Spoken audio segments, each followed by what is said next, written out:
Morning बच्चों, कैसे हो। नया चैप्टर स्टार्ट कर रहा हूँ आज और चैप्टर का नाम है स्ट्रेट लाइन। अच्छा, ये चैप्टर सीबीएसई बोर्ड में भी है और जेई में भी है। जेई में बहुत अच्छी पोजीशन पे है और सीबीएसई बोर्ड में बहुत अच्छी पोजीशन पे है। तो आज ये जो सीरीज़ बनाऊँगा मैं बिल्कुल बेसिक से स्टार्ट करूँगा और बिल्कुल एडवांस तक जाऊँगा। ठीक है, तो बहुत सारी वीडियोज़ होने वाली हैं, बस आपको एक एक करके देखनी है और आपका स्ट्रेट लाइन हो जाएगा। फिलहाल बात करेंगे हम सीबीएसई की। तो सीबीएसई में हम एनसीईआरटी पे कंसंट्रेट करेंगे क्योंकि NCERT is very good for this chapter, right. चलिए जी, बिना टाइम वेस्ट किए स्टार्ट करते हैं। सबसे पहले जो 3 फॉर्मूले हुआ करते थे 10th क्लास में, पहला फॉर्मूला हुआ करता था डिस्टेंस फॉर्मूला।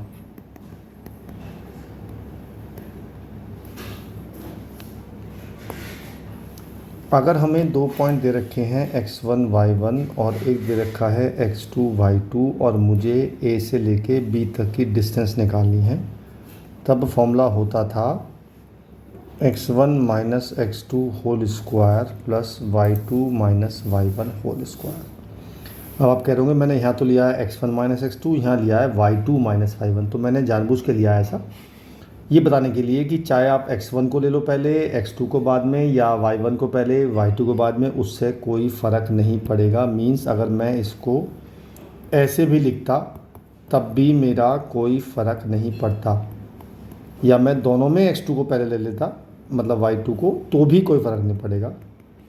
तो मतलब किसी को भी पहले ले सकते हो आप, ठीक है। अच्छा, एक बात और, मान लो आपके पास -3 -4 का होल स्क्वायर आ जाए तो ये हो जाएगा -7 का होल स्क्वायर 49। लेकिन अगर आपके पास -x -3 का स्क्वायर आ जाए तो जब दोनों माइनस होते हैं तो हम a प्लस b का स्क्वायर लगाते हैं, तो आता है a square plus b square plus 2ab। अगर दोनों साइन सेम हैं, दोनों प्लस के हैं या माइनस के हैं, तो प्लस का लगेगा फॉर्मूला, और अगर दोनों के साइन डिफरेंट हैं तो माइनस का लगेगा। ओके, तो पहले एग्जांपल करते रहेंगे साथ साथ, फिर आगे बढ़ते रहेंगे। लिखा है find A point on x axis which is equi distance from the point this and this.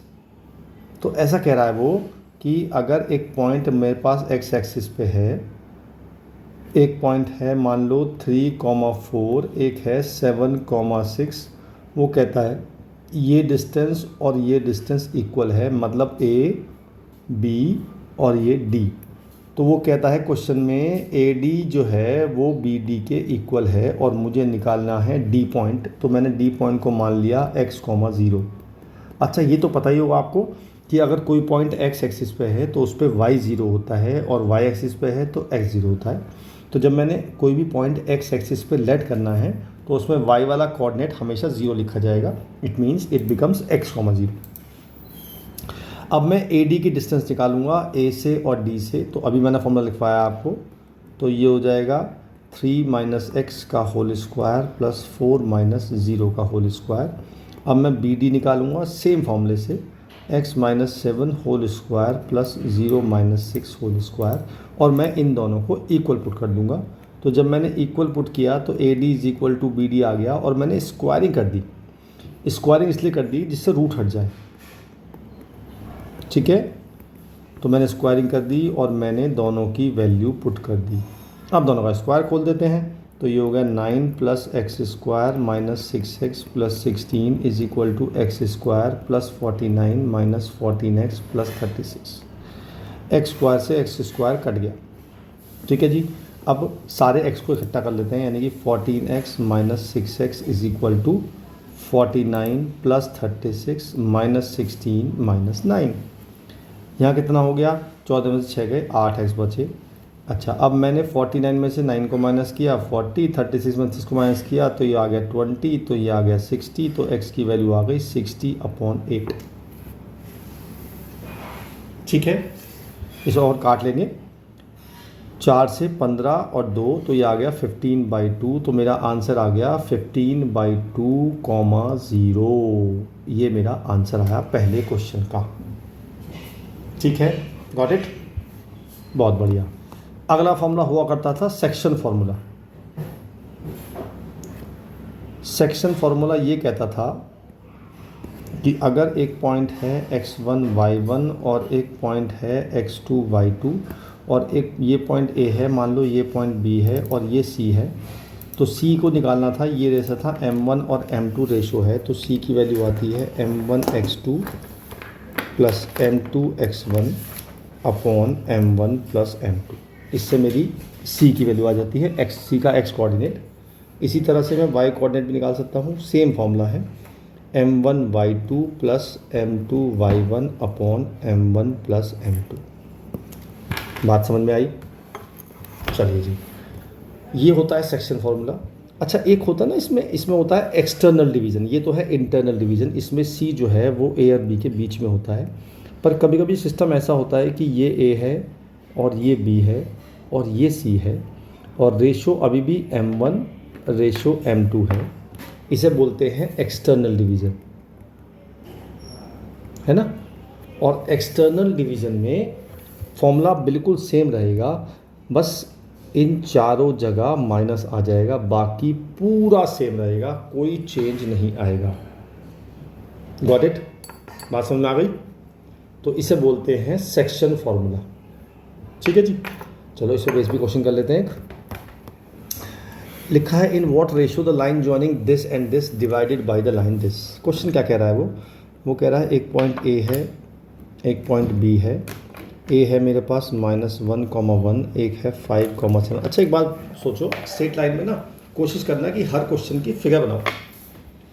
Figure बना के आपको भी कंसेप्ट अच्छा रहेगा और आपका क्वेश्चन जल्दी होगा और इजीली होगा और टीचर को भी अच्छा लगेगा।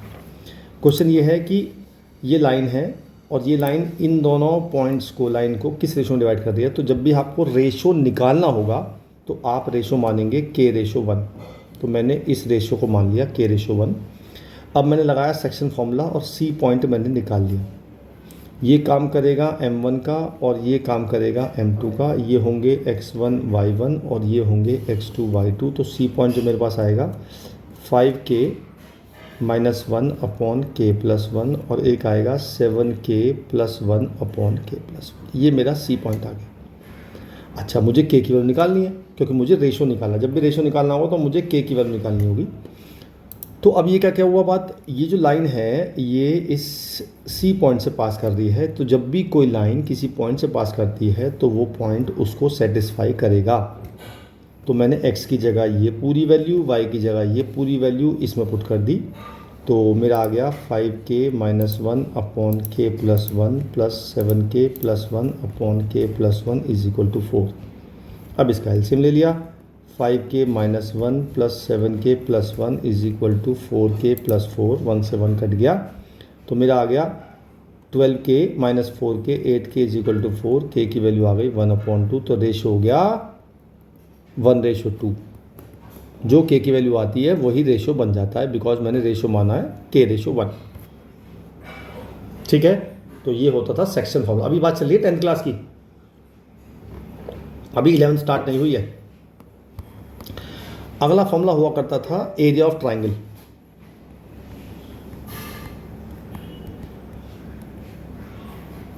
अगर हमारे पास 3 पॉइंट्स हैं, लेट अस से x1 y1 और ये है x2 y2 और ये है x3 y3, तो एरिया ऑफ ट्राइंगल का फॉर्मूला होता है हाफ मॉड के अंदर x1 y2 minus y3 plus x2 y3 minus y1 plus x3 y1 minus y2। इसको याद करने का कोड वर्ड होता है 1 2 3 2 3 1 3 1 2।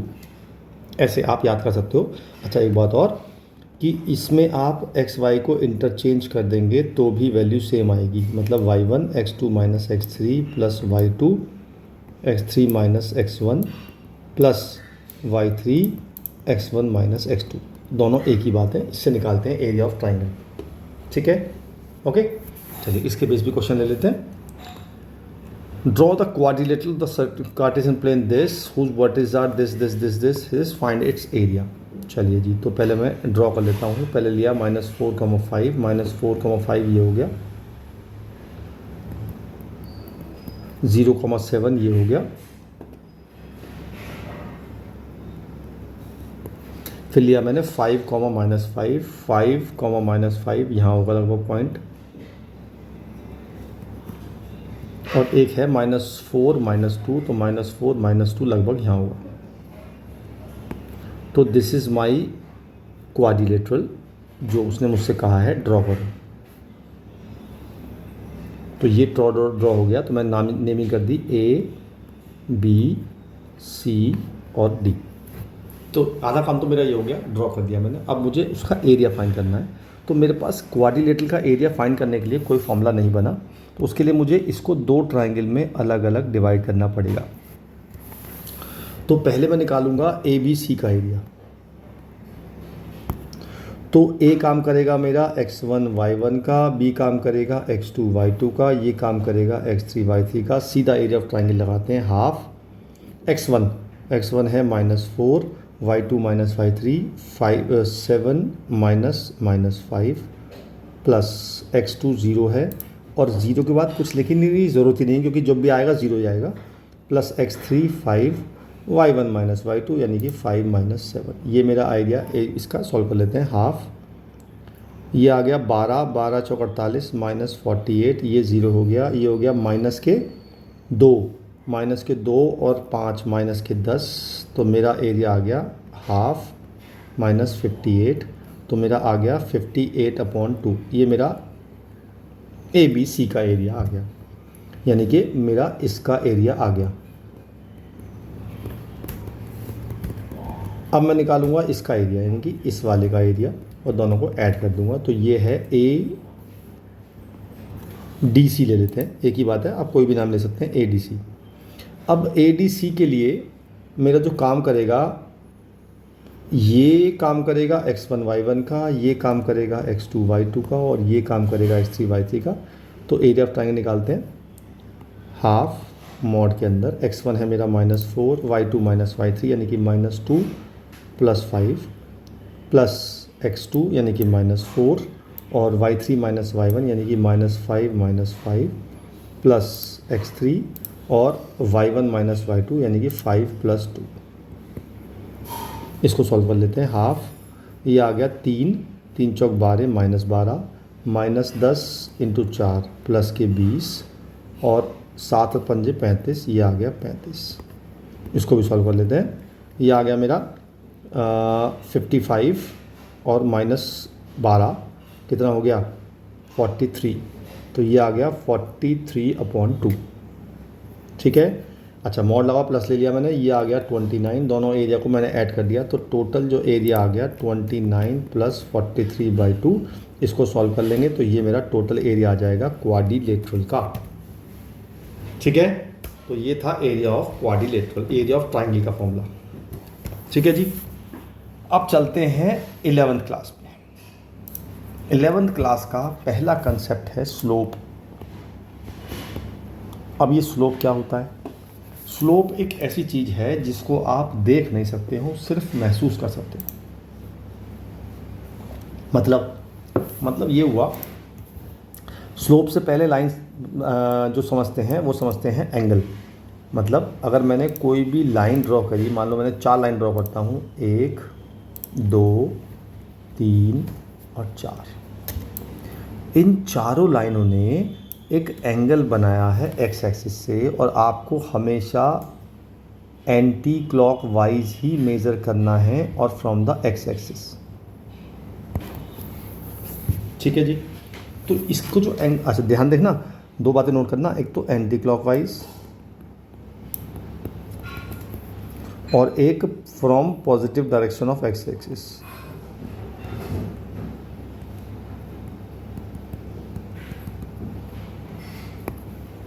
ठीक है जी, 2 बातें याद नहीं है। तो जब ये एंगल हुए 4, इसका नाम होता है थीटा। अच्छा जी, अब ये तो एंगल हो गया थीटा। थीटा से अगर हम tan थीटा निकालेंगे तो उसे बोलते हैं स्लोप। तो मान लीजिए अगर आपके पास थीटा 45 डिग्री है तो स्लोप हो गया 1, हो गया ना।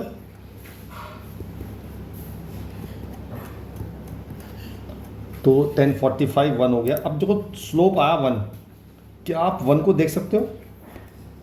1 को आप नहीं देख सकते। ठीक है। तो आप स्लोप को केवल महसूस कर सकते हो, देख नहीं सकते हो। तो ये होता है स्लोप, स्लोप होता है tan थीटा और स्लोप का नाम होता है m।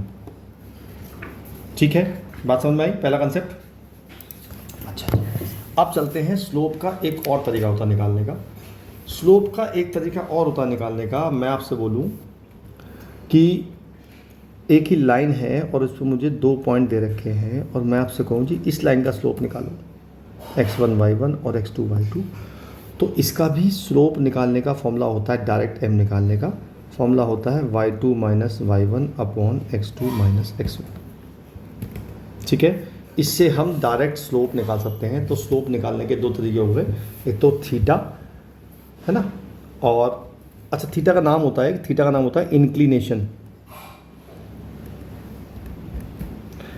बहुत ध्यान रखना, ये बात तो नोट करना कि जब भी इंक्लिनेशन से स्लोप निकालेंगे तो वो इंक्लिनेशन हमेशा एक्स एक्सिस से होना चाहिए, पॉजिटिव से, और एंटी क्लॉकवाइज ही होना चाहिए।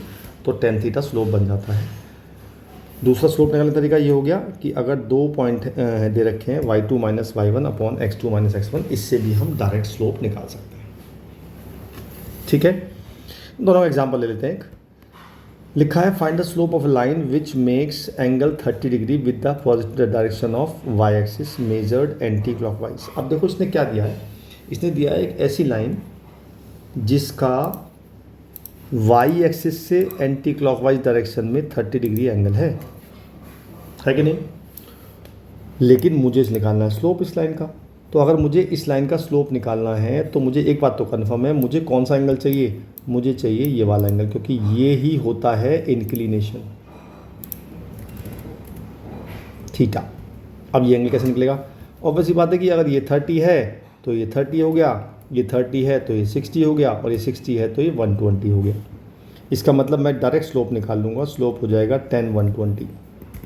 ट्रिग्नोमेट्री में पढ़ चुके हैं हम, tan 120 कैसे निकालते हैं, 180 minus 60, it becomes minus tan 60, ये हो जाएगा माइनस के √3। ठीक है, तो हमारा डायरेक्ट स्लोप आ गया। बट बी केयरफुल, स्लोप हमेशा इंक्लिनेशन से निकलता है और इंक्लिनेशन हमेशा एक्स एक्सिस से लेना है एंटी क्लॉकवाइज। ठीक है जी, चलिए आगे चलते हैं। अब लिखा है find the angle between the x axis in the line joining. अब देखो उल्टा क्वेश्चन पूछ रहा है उससे, वो मुझे 2 पॉइंट दिए हुए हैं, मान लो मैंने ले लिया एक तो 3,-1 यहाँ ले लिया और एक 4,-2 मैंने यहाँ ले लिया, और वो पूछ रहा है कि इस लाइन का एंगल कितना है। यानी कि अगर मैं इस लाइन को ड्रॉ करूँ तो इसका एक्स एक्सिस से एंगल पूछा जा रहा है, यानी कि ये थीटा पूछा जा रहा है। ठीक है जी, तो मैंने क्या किया, पहले मैंने इन दोनों पॉइंट से स्लोप निकाल लिया। स्लोप का फॉर्म बताया मैंने, 2 पॉइंट दे रखे हो तो y2 minus y1 upon x2 minus x1, तो y2 minus y1 upon x2 minus x1, तो -2 + 1 अपॉन 4 - 3 -1 अपॉन 1 -1 आ गया। जब मेरा स्लोप -1 आ गया और मैंने आपको कहा था स्लोप होता है tan थीटा, तो थीटा निकाल लिया, तो थीटा आ जाएगा -1 दे रखा है तो सेकेंड क्वाड्रेंट में होगा, तो 180 - 45 यानी कि 135 डिग्री एंगल आ जाएगा। तो ये एंगल हो गया 135 डिग्री। बात समझ में आई। तो हमें उल्टा भी कर सकते हैं, हमें स्लोप दे दिया जाए और एंगल पूछ लो, या एंगल दिया जाए स्लोप पूछ लो, 2 पॉइंट से स्लोप भी निकाल सकते हैं। दोनों ये तीनों आपस में इंटरकनेक्टेड हैं। और लेते हैं, लिखा है find the slope of line which passes through the origin and the mid point of the line segment joining this and this. वो ये कह रहा है 2 पॉइंट हैं, एक तो है 8,0, एक है 0,-4। वो कहता है ये पॉइंट है B और ये पॉइंट है P, और इन दोनों का जो मिड पॉइंट बनेगा वो मिड पॉइंट बनेगा ये, और ओरिजिन मुझे दे रखा होता है ये, तो मुझे O और C, यानी कि मुझे OC का स्लोप निकालना है। ठीक है जी, तो पहले मैं C पॉइंट निकालूंगा। अच्छा, मैंने आपको सेक्शन फॉर्मूला बताया था, याद है आपको। जब हम मिड पॉइंट निकालते हैं तो मिड पॉइंट का डायरेक्ट फॉर्मूला होता है, नोट कर लो कहीं पे आप। अगर 2 पॉइंट हैं x1 y1 और x2 y2, डायरेक्ट होता है x1 + x2 अपॉन 2 और y1 + y2 अपॉन 2। इससे हम डायरेक्ट स्लोप निकाल सकते हैं। ठीक है, तो मैंने पहले C पॉइंट निकाल लिया। C पॉइंट आएगा 0 + 8 अपॉन 2, कॉमा -4 + 0/2, तो ये आ गया 4, -2, यानी कि सी पॉइंट आ गया। अब मैं निकालूंगा स्लोप ऑफ ओ सी के लिए ये काम करेगा x1 y1 का, और सी आ गया मेरा 4, -2, ये काम करेगा x2 y2 का। आप उल्टा भी कर सकते हैं, आप चाहे तो इसे ले लें x1 y1 और इसे ले लें x2 y2, उससे कोई फ़र्क नहीं पड़ता है। तो स्लोप निकालते हैं y2 - y1 x2 - x1, है ना। चलिए निकाल लेते हैं। तो y2 है हमारा -2 और y1 है -0 x2 है 4, और ये हो गया -0 -2/4 -1/2, स्लोप आ गया। तो मेरा आंसर आ गया। ठीक है, गॉट इट। चलिए अगला कंसेप्ट लेते हैं। अब अगला कंसेप्ट है कि अगर दो लाइन पैरेलल हैं तो उनके स्लोप्स आपस में इक्वल होते हैं, मतलब m1 = m2 होता है अगर दोनों लाइन पैरेलल है तो। अब ये क्यों होगा? ऑब्वियस सी बात है कि अगर मैं x एक्सिस y एक्सिस बनाऊं तो अगर ये लाइन पैरेलल हैं तो ये दोनों एंगल भी तो सेम होंगे, और एंगल सेम होंगे तो स्लोप सेम हो गया। ठीक है।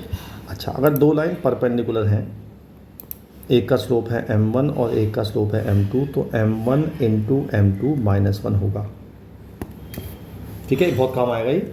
अच्छा, ये भी अगर समझना है आपको तो बड़ा आसान होता है कि अगर एक लाइन मैंने ये ले ली और इसकी एक परपेंडिकुलर लाइन ले ली, अगर ये एंगल थीटा है, ये 90 है, ये भी 90 होगा, तो ये 90 - थीटा और ये हो जाएगा 90 + थीटा।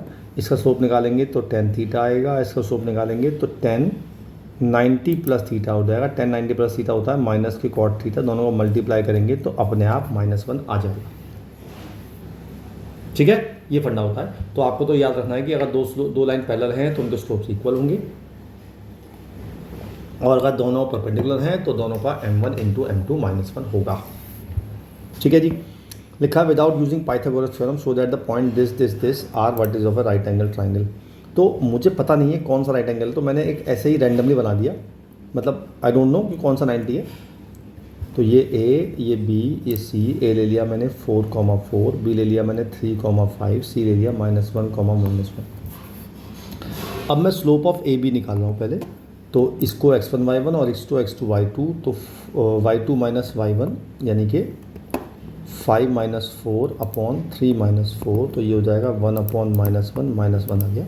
फिर मैं स्लोप ऑफ BC निकालूंगा। इस बार ये x1 y1, ये x2 y2, तो y2 - y1/x2 - x1, तो ये आ गया -6/-4 3/2। फिर मैं स्लोप ऑफ AC निकालूंगा। इस बार ये x1 y1, ये x2 y2, एक ही बात है, तो ये हो जाएगा -1 - 4/-1 - 4, तो -5/-5 1 आ गया। तीनों स्लोप आ गए मेरे पास। अब मैंने एक बात देखी यार कि अगर मैं स्लोप ऑफ AB की मल्टीप्लाई स्लोप ऑफ AC में कर दूं तो क्या आ रहा है? अगर मैं स्लोप ऑफ AB की मल्टीप्लाई स्लोप ऑफ AC में कर दूं तो वो आ रहा है -1 × 1 -1 आ रहा है। और दो लाइन का स्लोप का मल्टीप्लाई -1 कब आता है? जब वो आपस में परपेंडिकुलर होती हैं। इसका मतलब AB और AC आपस में परपेंडिकुलर हैं। It means this angle is 90, so it is a right angle triangle. बस इतना करना है आपने। ठीक है, ओके। चलिए आगे चलते हैं। अगला कंसेप्ट है, दो लाइनें हैं, ना तो पैरेलल हैं ना परपेंडिकुलर हैं, एक एंगल है अल्फा। ये सब फॉर्मूले नोट करते जाना बेटा। एक का स्लोप m1, एक का स्लोप m2, तो tan अल्फ़ा का फॉर्मूला होता है m2 - m1/1 + m1 m2 mod के अंदर। ठीक है, तो एक छोटा सा एग्जांपल लेते हैं इस पर बेस। मान लीजिए अगर मैं आपसे बोलूं कि इसका स्लोप है √3, इसका स्लोप है 1/√3, और मुझे एंगल निकालना है, तो tan थीटा बन जाएगा m2, यानी कि मैंने कोई सा ले सकता है m2, मैंने m2 ये ले रखा है 1/√3, तो वही रहने देते हैं। तो 1/√3 - √3/1 + 1/√3 × √3 मॉड के अंदर। तो इस √3 से √3 कट गया, ऊपर का एलसीएम ले लेंगे, तो ऊपर एलसीएम आएगा 1 - 3 ये √3 एलसीएम नीचे आ जाएगा और 2 आ जाएगा मॉड के अंदर। तो ऊपर आ जाएगा -2/2 √3, ये 2 से 2 कट गया, तो ये 1/√3 आ गया। अब सोचो थीटा, ये अल्फ़ा लेंगे हम, तो tan अल्फ़ा आ गया मेरा 1/√3, तो उससे मैं अल्फ़ा निकाल लिया, अल्फ़ा आ गया 30 डिग्री, बिकॉज 1/√3 जो होता है वो tan 30 पे होता है। अच्छा, जब भी आपसे एंगल पूछा जाएगा तो आप दो एंगल बताएंगे। क्यों बताएंगे? अगर आपका ये 30 आ गया तो दिस इज ऑब्वियसली 150 डिग्री, तो आप दोनों में आंसर देंगे 30 भी और 150। तो so angle between the lines is 30 और 150 डिग्री। ठीक है। अच्छा, एक बात और, अगर आपको इन दोनों में से किसी एक की वैल्यू निकालनी हो और इसकी वैल्यू गिवन हो तो इसको हमेशा प्लस माइनस लेते हैं मॉड हटाने के लिए। ठीक है। अगला इसी पे एग्जांपल ले लेते हैं। लिखा है slope of A line is double that the slope of another line, tangent of the angle between them is 130। अब टेंजेंट का मतलब यहाँ पे 10 है, 10 थीटा 1/3 दिया हुआ है। तो क्वेश्चन ये है कि अगर मैं इसका स्लोप m मान लूँ तो इसका 2m हो जाएगा और ये अल्फ़ा है तो मुझे tan अल्फ़ा 1/3 गिवन है। तो मैंने लगाया tan अल्फ़ा का फॉर्मूला। tan अल्फ़ा होता है m2 माइनस m1, तो मैंने इसे मान लिया m1 और इसे मान लिया m2, तो tan अल्फ़ा हो गया m2 minus m1 upon 1 plus m1 m2। tan alpha की वैल्यू 1/3 मुझे गिवन है और ये आ गया m upon 1 plus 2m square. ये मेरा बन गया। अब मुझे m निकालना है। तो मैंने आपको बताया था जब भी हम मॉड हटाते हैं तो इसको लेंगे हम प्लस माइनस, मॉड हटा देंगे। तो पहले प्लस से ले लेते हैं। 1/3 is equal to m upon 1 plus 2m square, cross multiply 1 plus 2m square is equal to 3m, 2m square minus 3m plus 1 equal to 0। इसकी मिडिल टर्म स्प्लिट हो रही है तो 2m square minus 2m minus m plus 1, तो m minus 1 और 2m minus 1, तो m की दो वैल्यू आ गई, एक तो आई 1 और एक आई 1/2। ठीक है जी, ओके। अच्छा, अब दूसरा लेते हैं, माइनस लेते हैं इस बार। तो मैंने इस बार माइनस ले लिया, minus 1/3 is equal to m upon 1 plus 2m square, तो 1 plus 2m square is equal to minus के 3m, तो 2m square plus 3m plus 1 equal to 0। इसके फिर फैक्टर हो रहे हैं, 2m plus m plus 1 equal to 0, तो ये आ गया m प्लस 1 और 2m प्लस 1। तो इससे m की दो वैल्यू आ गई, -1 और -1/2। तो इसका मतलब ये हुआ कि m की मेरी चार वैल्यू आ गई, एक तो आई -1, एक -1/2, एक 1 और एक 1/2। तो अगर इसका स्लोप की वैल्यू 4 आ गई तो मुझे इसकी भी निकालनी पड़ेगी। मुझसे कहा है उन्होंने स्लोप ऑफ लाइंस निकालने के लिए। तो m1 अगर मैंने ये ले लिया, इट लेट अस से m1 ये आ गया, तो m2 हो जाएगा, इसका डबल कर देंगे तो -2 -1 2 और 1। तो ये मेरा स्लोप आ गया दूसरी लाइन का और ये स्लोप आ गए पहली लाइन के। बस आपको आंसर यहीं छोड़ना है। ठीक है, ओके। आखिरी क्वेश्चन करते हैं इस वीडियो का। बहुत अच्छा क्वेश्चन है, ध्यान से देखिएगा। इसमें एक चीज़ और ऐड कर रहा हूँ मैं, थर्ड ऐड कर रहा हूँ मैं, इसको ऐड कर रहा हूँ मैं, एंगल बाइसेक्टर ऑफ ए।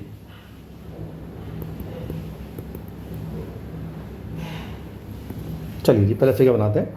पहले समझाता हूँ मैं मीडियन में, परपेंडिकुलर बाइसेक्टर में और एल्टीट्यूड में क्या फ़र्क है। मान लीजिए मैंने बनाया एक ट्राइंगल ABC, तो मीडियन का मतलब होता है जो मिड पॉइंट से पास होती है। मतलब अगर BC का मिड पॉइंट ले लूँ तो और मैं उससे A से मिला दूँ तो रो रेड वाली लाइन होगी, that will be the median. तो ये तो हो गई मीडियन। अब बात करते हैं एल्टीट्यूड की। जब मैं A से डालूंगा परपेंडिकुलर 90 डिग्री पे, तो नाम देते हैं इसको पॉइंट, इसको नाम दे D, इसको नाम दे दिया E। तो जो AE होगी वो होगी एल्टीट्यूड। अब तीसरे बनाते हैं एंगल बाइसेक्टर, है ना। तो एंगल बाइसेक्टर बनाएंगे जब, तो नहीं सॉरी परपेंडिकुलर बाइसेक्टर, तो जो परपेंडिकुलर होगी और मिड पॉइंट से पास भी करेगी, इट मींस ग्रीन वाली line, that will be the perpendicular bisector.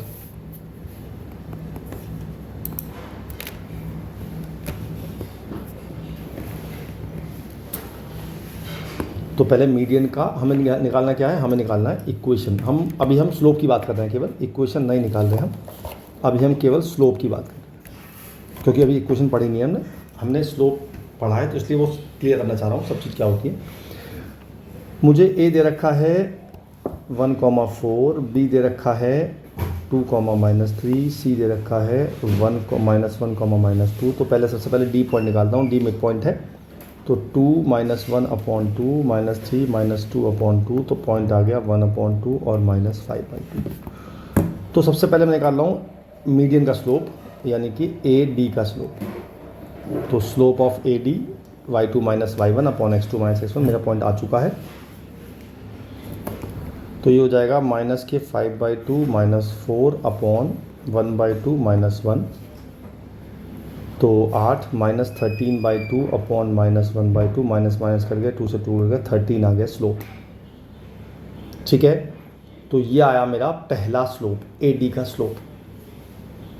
ठीक, एक बार चेक कर लेते हैं सब कुछ ठीक चल रहा है ना। ये 2 है, -3 है, -1 -2 है, तो इसका मिड पॉइंट निकाला, बिल्कुल ठीक है, 2 -1 बिल्कुल ठीक। अब निकालते हैं एल्टीट्यूड। अब एल्टीट्यूड पे मुझे ई पॉइंट चाहिए, लेकिन ई पॉइंट तो मेरे पास है ही नहीं, तो मुझे ई पॉइंट बेसिकली ई पॉइंट क्यों चाहिए होगा, 2 पॉइंट से स्लोप निकालूंगा। लेकिन अगर मैं चाहूँ तो बिना ई पॉइंट निकाले भी स्लोप निकाला जा सकता है। कैसे कैसे हम क्या करेंगे, पहले स्लोप ऑफ बी सी निकाल लेंगे। बी सी के लिए मुझे बी भी पता है और सी भी पता है, y2 minus y1 upon x2 minus x1। तो ये हो गया -2 + 3 अपॉन -3, तो ये हो गया -1 अपॉन 3, ये आ गया स्लोप ऑफ बी सी। अब सोचो अगर ए ई और बी सी परपेंडिकुलर हैं, इसका मतलब slope of B C into slope of A E should be equal to -1 होगा ना। अब बी सी मुझे पता है, ए ई मुझे निकालना है, ये हो गया -1, तो इससे मेरा एस ऑफ ए ई आ गया, वो आ गया 3। ये मेरा सेकंड आंसर आ गया। अच्छा जी, अब गैस करो कि परपेंडिकुलर बाइसेक्टर का स्लोप कितना होगा। फिर वीडियो पॉज करो, सोचो what will be the slope of this perpendicular bisector. Yes, you guessed it right. भाई ये दोनों लाइन पैरेलल हैं तो इनका स्लोप्स आपस में इक्वल होगा, तो जो स्लोप मेरा इसका आया है वही स्लोप परपेंडिकुलर बाइसेक्टर का होगा। ठीक है, नाउ लास्ट पार्ट, मुझे एंगल बाइसेक्टर निकालना है। तो एंगल बाइसेक्टर क्या होता है, आपने 10th क्लास में एक थ्योरम थी बाइसेक्टर थ्योरम। तो अगर ये एंगल बाइसेक्टर है, ये एंगल इसके इक्वल है, तो जो रेशो ए बी और ए सी में है वही रेशो इसमें होता है। ठीक है, तो मुझे ए दिया हुआ है, मान लीजिए मुझे ए दिया हुआ है 1/4, बी दिया हुआ है -2 -3 और सी दिया हुआ है -1 -2। तो मैं क्या करूँगा, सबसे पहले मैं निकालूंगा डिस्टेंस, ए बी निकालूंगा और ए सी निकालूंगा, ए बी निकालूंगा ए और बी से। तो मैं एक्चुअली क्वेश्चन में कुछ थोड़ा सा मैंने पार्ट ऐड किया है, तो आंसर फ्लुएंट नहीं आएगा, फिर भी चेक कर लेते हैं। तो ये आ गया √50 यानी कि 5√2।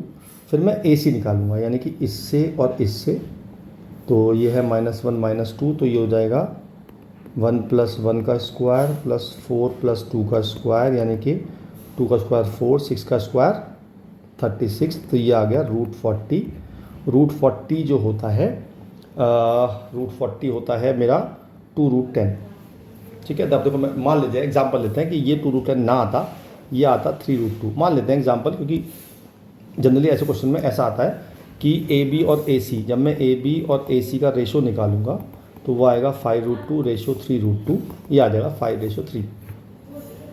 ठीक है, तो इसका मतलब ये रेशो आ गया 5:3। अब मैं लगाऊंगा इन दोनों में सेक्शन फार्मूला और डी पॉइंट निकाल लूँगा। ये हो गया m1 m2, ये हो गया x1 y1 और x2 y2। तो डी पॉइंट निकालेंगे 5 × -1 + 3 × 2 अपॉन 8, 5 × -2 + 3 × -3 अपॉन 8। तो ये आ जाएगा -5 + 5 अपॉन -5 + 6 अपॉन 8, और ये आ जाएगा -10 - 9 अपॉन 8। तो ये आ जाएगा 1/8, -19/8। ये मेरा डी पॉइंट आ गया। अब मैं ए से और डी से स्लोप निकाल लूँगा डायरेक्ट, वो पता ही है आपको formula, x2 y2 - y1 upon x2 - x1। तो इससे हम एंगल बाइसेक्टर का स्लोप भी निकाल सकते हैं। ठीक है, तो ये थे पहली कंसेप्ट। आप एनसीईआरटी की पहली एक्सरसाइज विद एग्जांपल्स आराम से कर लोगे, फिर आगे चलते रहेंगे और आपको एक्सरसाइज बताता रहूँगा। फिर मिलता हूँ अगली वीडियो में नए टॉपिक के साथ। तब तक के लिए बाय बाय।